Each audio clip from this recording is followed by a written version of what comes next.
Hello, everyone. Milkman Al here. It has been far too long, and I can't think of a better way to get back in the saddle than to talk about what looks like it's going to be a really promising expansion from GGD, Path of Exile. I'm also here on a brand new channel, as you can probably tell, so I can keep my gaming and medical stuff a little bit more separate and kind of target audiences a little bit better, so I hope you enjoy this. If you have watched my League Start guides in the past, you will know that I'm a really casual gamer. Don't have a ton of time to play, so everything that I do needs to be really low budget and, easy to put together and playable for just about anybody. So that means that all of the stuff that I play is generally pretty good for League Start. So keep in mind when you're watching this guide that all these builds I'm going to suggest are, intended to not be super difficult to play. They're supposed to be very straightforward. Achievable on low amounts of currency, like certainly sub 10 divines. I'll just be providing sort of very bare bones gear suggestions. But at the same time, all of these builds should be pretty scalable if you do have more time to play, more currency to use. They should be able to get you through endgame content, no problem. So with all that in mind, I am all about theory crafting. So if you want to talk about these builds more in depth, leave me a comment down below. For asking questions, whatever you want. Join Discord. Well, there's plenty of discussion there. Also, you can join me live 8 to 10 p.m. Wednesdays and Sundays. I'll also try to be on a little bit more with League Start, and we can just talk about it live. I'd be more than happy to do that, and I'll be theory crafting a lot this week. So hit me up. With that, let's get right into the builds. So one thing I didn't mention is that these builds are also intended to be sort of parallel to the meta, so not exactly the most desirable skills, and that's intentional. It helps keep costs down, and to me, it's also just a little bit more fun to sort of mix things up. And there hasn't been a whole lot of skill variety or big skill changes over the past few leagues, and so most of the League Start options that you'll see around are pretty much the same as they have been for like literally the last year. So, like I said, I enjoy theory crafting, and so coming up with new builds that are functional on a low budget is something I really enjoy doing. So hopefully you like this. First off, we've got a Molten Strike Trickster. I think Molten Strike is kind of a mediocre skill for clearing, but pretty good for single target. Also, since Trickster's rework last league, it's become a whole lot more durable and a lot more powerful. Also, very just interesting class to play. Furthermore, daggers are awesome, and people are talking a whole bunch about Withering Step and the changes to Elusive and 3.2 to, kind of be more or less shutting down the poison aspect of things, but nobody really talks about daggers as like a non-poison option, so I kind of wanted to exploit that. Also, the Vulcanus dagger is just really cool conceptually, in my opinion, so we're using that with this build as well. That's generally a fairly common, fairly cheap unique. Usually you can get it for sub 5 chaos, probably more like 2. So you'll notice in this tree that I chose to go with the Energy Leech route. So I feel like, in my opinion, Trickster, you kind of either go for Spellbreaker or for Soul Drinker in terms of durability. You kind of need to invest heavily in either Energy Shield Recharge or an Energy Shield Leech, and having the two together is sort of incompatible with doing any damage, because it's just too many points. So you pick one or the other. So we have leaned into that pretty hard. So that said, since this is a hybrid character, you don't have a whole lot of life. That's why this mastery is very important to making sure that chaos damage doesn't just outright fuck you. You're trying to distribute the damage as much as possible, basically, but given that your energy shield leech is so high, you can pretty much rely on having that up the whole time. And just make sure that you don't get chaos damage one shot or like poisons or something. So you'll need some poison mitigation as well. Looking at this tree, you'll notice I've got a ton of masteries. That's because, in addition to one step ahead, which is always a nice thing to have so you don't get frozen, we have polymath.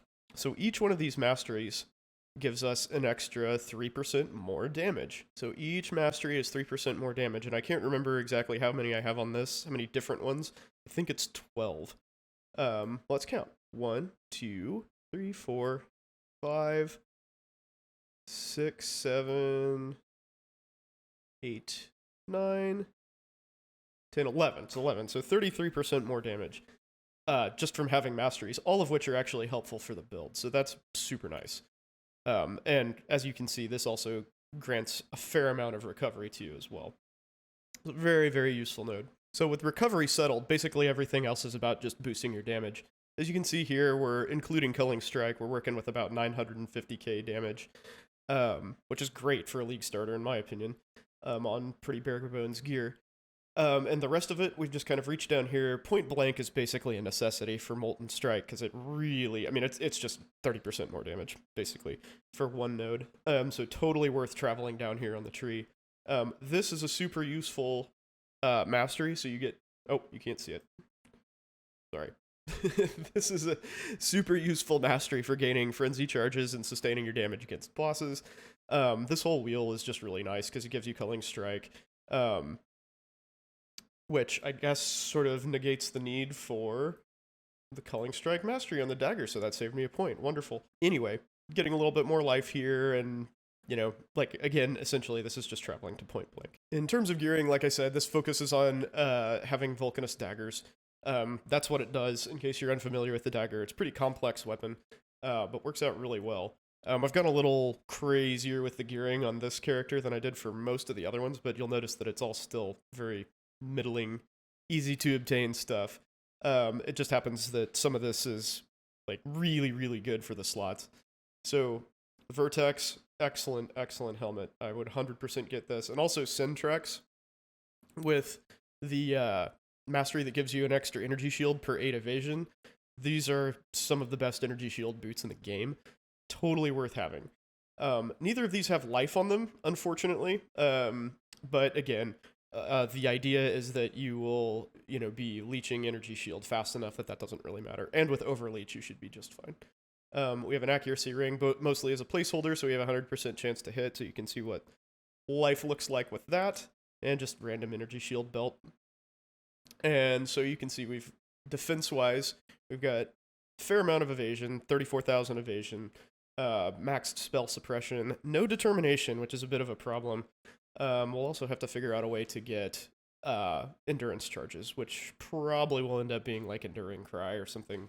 Strength is also clearly an issue since we need 155 and we've got 44, basically none on the tree other than just some random nodes. So for that, we'll use a Lethal Pride Jewel to help out a lot. Because this area of the tree, we have tons and tons and tons of stuff. So a Lethal Pride Jewel right here will really help fill out everything. You'll have to sacrifice Ghost Dance if you do that, but I think that's okay. I think you've got enough energy shield recovery that getting rid of Ghost Dance is not that big of a deal. Alternatively, you could put it down in this jewel slot, which you still have fairly well populated, but it won't give you quite as much strength.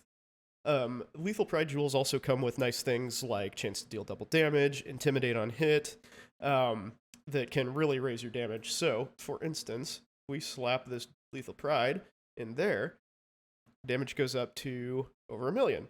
And strength is 126. If we put it there, not quite as much strength, but I think I opted to go for tailor this one to Ghost Dance.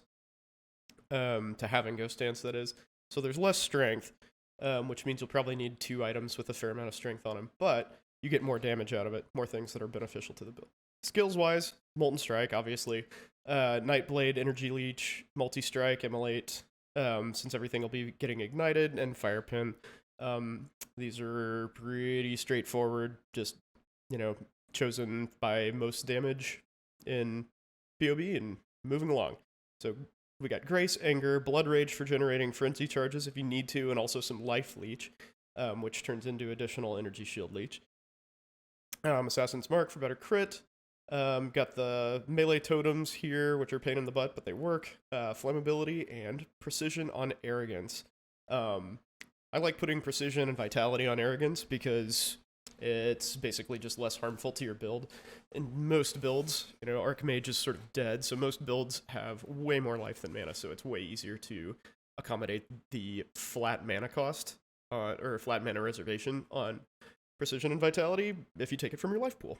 Alright, next up is a Plume of Pursuit Ball Lightning Guardian. And we're going to start with gear here to sort of lay the foundation of how this build works in case you're unaware of how Plume of Pursuit works. As you can see here, there's a helmet that says non-critical strikes deal 80% less damage, so like, huge hit.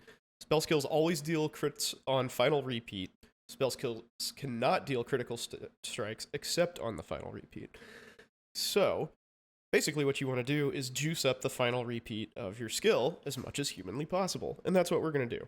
To pair with Plume of Pursuit, we've got Maraline's Fallacy, which gives you 40% less critical strike chance, which obviously is a huge penalty, but when you always critical strike on the final repeat, that doesn't matter. So basically, you get to take advantage of the 225, well, it's a range, but a lot of crit multi that this amulet gives you. So the trick is, if you apply Spell Echo, you more or less can discount the first cast, because it's not going to do hardly any damage at all.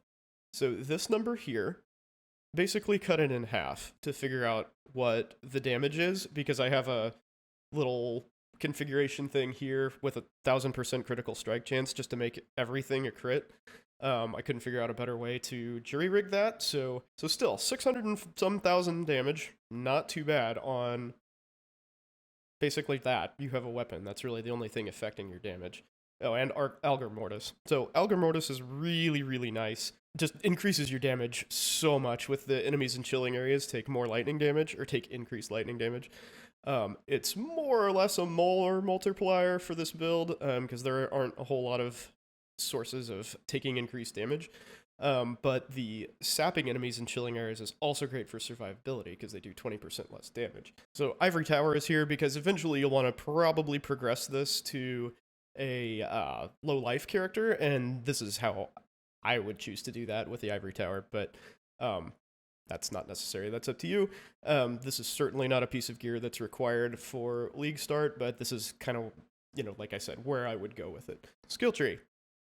Pretty straightforward. Basically, you're just going for life. At first, I would do this as a hybrid character. So we've got 150% life and 101% energy shield. And pretty much just pathing around, getting all of the life nodes and focusing on cast speed as much as possible, even though there's not a whole lot of it on the tree. I considered actually going up this way, getting all the minion nodes and coming down, where is it? Here. To get Spiritual Command, so that minion cast speed affects you as well. That just sort of opens up some extra cast speed on the tree. But there are other nodes that are much better. If you switch to a low life setup, you see your damage ramps really fast, because most of this tree is non-damage stuff. So if you can, increase your budget and just basically get more damage nodes into it, your damage increases very, very fast because you're pumping crit multi. Basically, you have a whole bunch of damage multipliers, including Pain Attunement for the low life setup. Since I'm using Ivory Tower, I've kind of used a bit of a complex cheat that some of you may not know about. So, Coruscating Elixir. Chaos damage does not bypass energy shield during effect. So you need to be able to reliably generate enough charges to make that happen, to be able to use it continuously. And what you want to do with that is get a Brutal Restraint Jewel from, I think it's Balbala. Blah, blah, blah, blah, blah, blah, blah. You get your blah, blah, blah jewel, and you put it in this slot. So you get some extra dexterity, which the build needs anyway. And it turns your, I think this is agnostic, turns it into the traitor. So you gain 4 charges per empty flask slot every 5 seconds. If you have 2 empty flask slots, you gain 8 charges every 5 seconds. So if you can get your charge generation up to 20 in the duration of the flask, or you can get the duration of the flask to 15 seconds, you're all set. Skill-wise, obviously, we've got Ball Lightning, Sniper's Mark, so things take more projectile damage, Wrath, Discipline, Determination. You'll have to switch these things around fairly substantially when you change to low life, but that's okay. You should still be able to accommodate all of that. The way I have the character set up, as you can see here, Determination is disabled, but once you switch to low life, you can actually use Determination. You still only have 3% life? Yeah, 3% life unreserved to get the maximum bonus from the Ivory Tower. And then we use Frostblink. That's how we get the chilling areas for Algar Mortis to work. Frostblink is not my favorite, pure movement skill, but it does the job. It's good enough, and when you're around bosses, the cooldown is really not too much of a problem. This is how you want to set your Ball Lightning up later. So you want the Divergent Spell Echo, because what that does is gives the final repeat of supported skills 60% more damage. And when you account for the 20% less damage, that's basically 28% more damage and then Awaken Controlled Destruction. You'll see this is level 5, and most level 5 Awaken gems are super expensive, but everybody hates Controlled Destruction, and this one's like 50 chaos or something. The extra chance to unnerve enemies, super useful. And Pinpoint is a nice skill to allow you to basically clear better with this, because it gives you some extra projectiles, so when you're just kind of clearing maps, you'll have a few more ball lightnings flying around to kill stuff. And speaking of Frostblink, here's an Elementalist that uses it to ignite stuff. We're going to go with Shocking Everything and Shaper of Flames to ignite, obviously, otherwise your Frostblink won't ignite. And then Pure Damage over here. If you choose to go without Convergence and get Bastion of Elements instead, I understand, but I think the extra 30% damage against bosses is better, in my opinion. But either way works. So, since we are relying on Bronze Lithe, which gives an extra 5 levels to Frostblink for some extra damage, you're going to be pretty heavily indexed into evasion, whether you want to be or not, with this build. So I've chosen to lean into that. And so we're using Grace, we're using the right side of the tree, mostly the shadow area, as you can see here. And it's kind of a hybrid life energy shield build. Durability is a bit of an issue with this build. I used this last league, and Frostblink Ignite is amazing. It's super easy to use. The whole screen ignites when you've got a Barracks Respite. But regeneration and long-term durability, especially during boss fights, was a big issue. I think were I to build the build again, I would sacrifice a bit of damage. At the time, I think I had like 3 million Ignite DPS. I would sacrifice some of that for some life regeneration. At higher budgets, you can even come up here and get Glorious Vanity, Doriani's Glorious Vanity, so you can take damage from both your life and your energy shield at the same time and regenerate both. I've actually used that same mechanic in the last build that we'll talk about today to increase durability. That said, this is tree-wise a fairly standard Ignite build, just taking as much damage over time as you possibly can. I have opted into using Petrified Blood, so I've gotten things that decrease damage over time, because Petrified Blood doesn't affect damage over time. And so especially Chaos damage over time will eat you alive. Otherwise, we're rocking 450k Ignite damage, which doesn't sound like a whole lot, but considering that's constant uptime, it's pretty good. So as you can see here, spell suppression chance is capped. With Grace, evasion is good enough.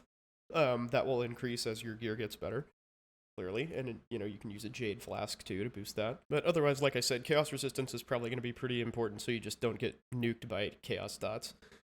Which is why I have this Chaos Res ring, Amethyst ring here, just to remind you of that. Skill-wise, as you would expect, Frostblink is linked in the body armor, which is Bronze Lithe, and basically we're just doing the highest damage links that POB tells us. That's it. Nothing creative. So Wave of Conviction with Flammability. Hex Touch is worse this league, unfortunately, because it has a penalty to curse function, to curse effectiveness. But still, its flammability. Wave of Conviction is a nice way to get fire exposure. So still a useful thing to do. We've got Grace, Petrified Blood, and I have Determination turned on right now. You can do that if you want, or switch it out for Malevolence if you like. If you have Malevolence on instead of Determination, you get about 540 DPS, so it's solid, 19% extra more damage. Like I said, I think durability might be the go, but you do you. So to reserve life, we've got Vitality, Clarity. Mana is a bit of an issue sometimes for this build, since you don't have a whole lot of ways to recoup it.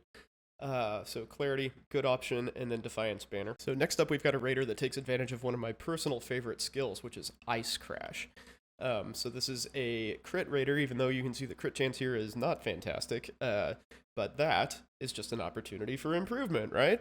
So as gear improves, you'll just scale your crit as much as possible, and your damage will go through the roof, because crit multi of 386 is not too terrible, in my opinion, on just kind of, nothing gear. So again, we've gone for spell suppression, max spell suppression, lots of evasion, and a ton of life leech. I've also tried to life leech as much as possible, and I believe I took Vol Pact in this, because the character didn't really have very much life regen. I opted to go to a two-handed route just for maximum damage and maximum freezing, because we're taking advantage of the Heat Shiver helmet to add extra damage. The Raider is pretty multi-element friendly with the Avatar of the Veil.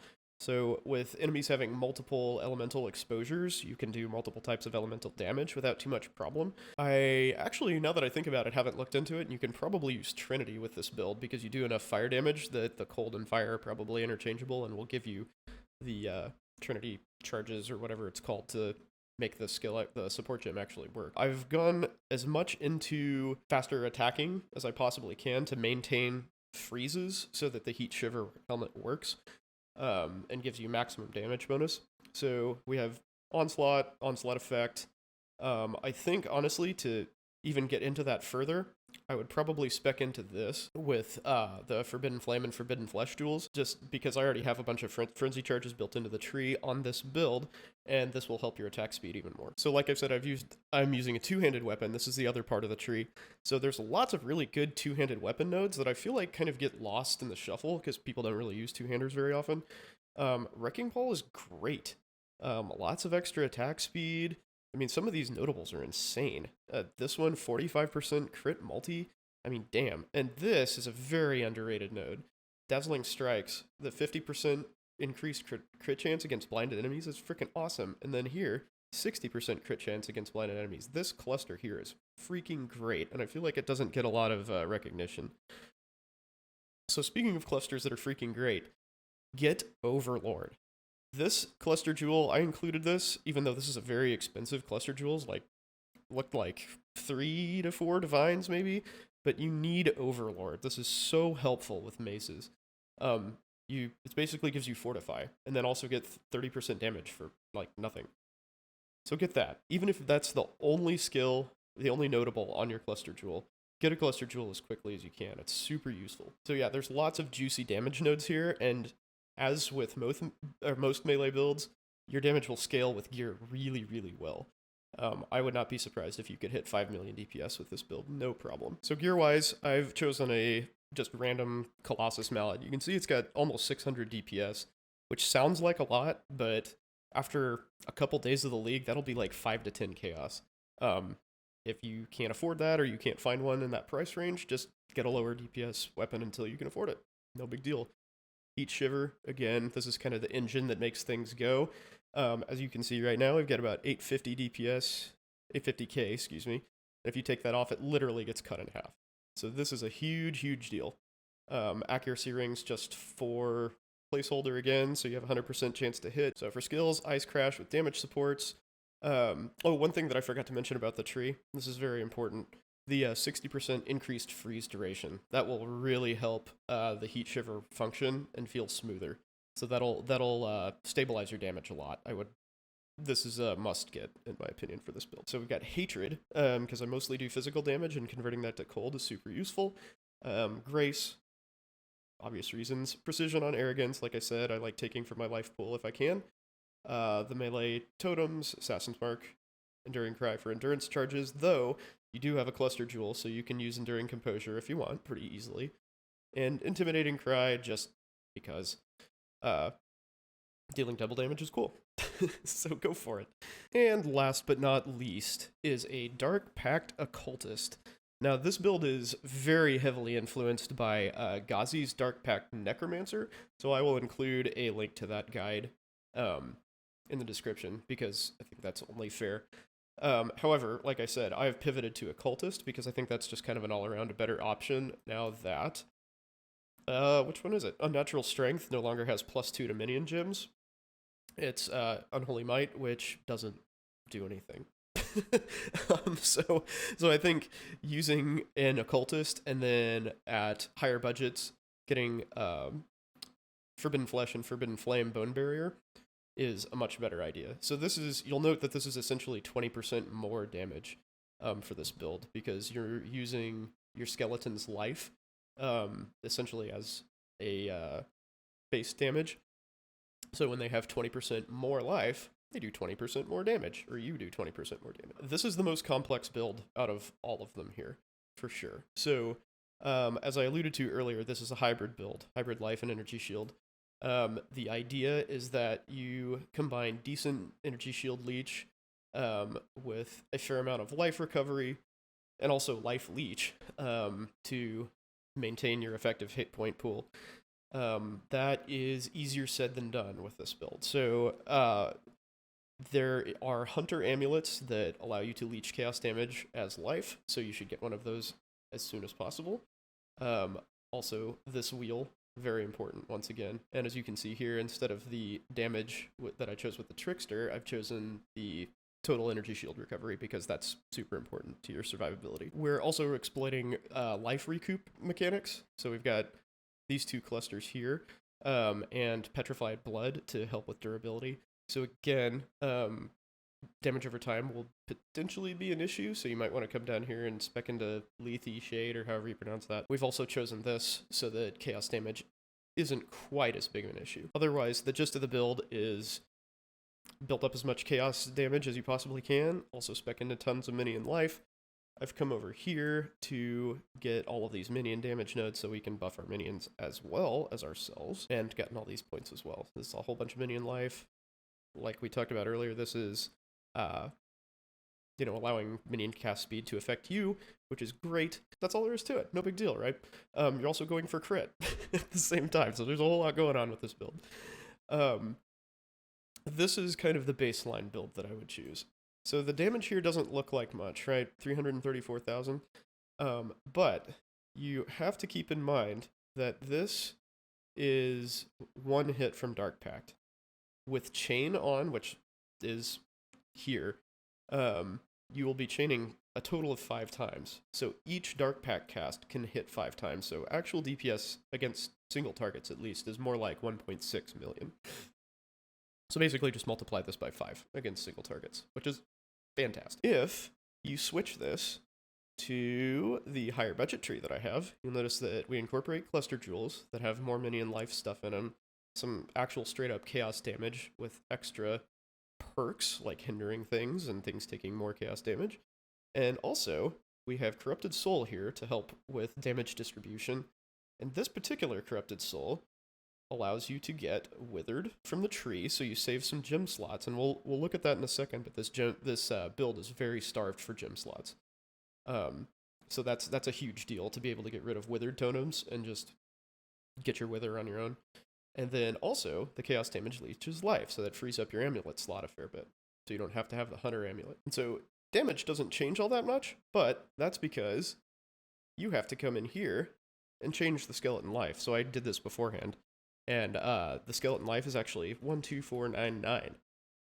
You see, damage goes up a lot. So instead of 1.6 million, it's now 2.5 million.